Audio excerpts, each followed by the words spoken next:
Praise the Lord. உங்களுக்காக கொடுக்கப்பட்ட இன்றைய வார்த்தை சங்கீதம் 78:2.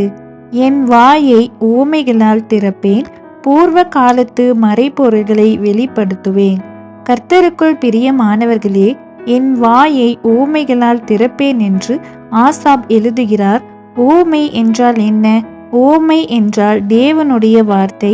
தேவனுடைய வார்த்தையை நாம் அலட்சியமாய் வாசிக்க கூடாது, நினைக்கவும் கூடாது. ஒரு சிலர் நினைப்பீர்கள், இந்த வார்த்தை எனக்காக அல்ல, இதில் என்ன இருக்கிறது? இந்த வார்த்தைகள் எல்லாம் ஆதி மனிதருக்கு தேவன் சொன்ன வார்த்தை தானே, இதை நான் எப்படி எனக்காக எடுத்துக்கொள்வது என்று பாருங்கள்.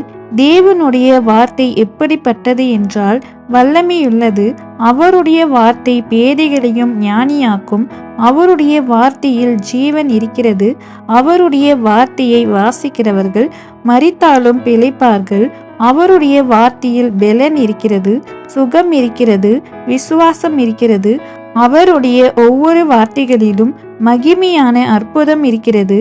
அவருடைய வார்த்தைகளை நாம் மட்டும் வாசிக்காமல் மற்றவர்களுக்கும் அறிவிக்க வேண்டும்.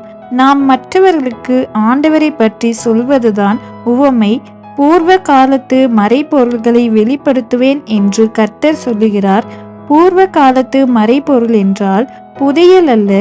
ஆண்டவர் அந்நாட்களில் செய்த அதிசயங்கள், அற்புதங்கள், அவருடைய வார்த்தை, அவருடைய சாட்சி மற்றும் அவருடைய வார்த்தை மற்றும் ஆண்டவருடைய வரலாற்றை வெளிப்படுத்துவார். நாம் புஸ்தகங்களிலெல்லாம் அநேக பூர்வ காலத்தின் வாழ்க்கையின் வரலாற்றை படித்திருப்போம். அதை எல்லாவற்றையும் அதிசயமாக நினைப்போம் அல்லவா? பூர்வ காலத்தை சிருஷ்டித்த தேவன் பெரியவர். இப்போது நமக்கு பூர்வ காலத்து புதையல்கள் கிடைத்தால் எவ்வளவு சந்தோஷமாக இருக்கும்.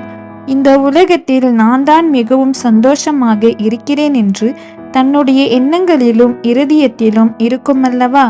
அதுபோலதான் மிக பெரிய பொக்கிஷமாக அவருடைய பரிசுத்த வேதாகமத்தை நமக்கு தந்திருக்கிறார். நாம் அவருடைய வார்த்தைகளை வாசித்தால் சகல ஆசீர்வாதங்களால் நிரப்புவார். பூர்வ காலத்து மறைபொருளான அவருடைய சாட்சிகளையும் சத்தியத்தையும் நமக்கு வெளிப்படுத்துவார். ஆமீன்.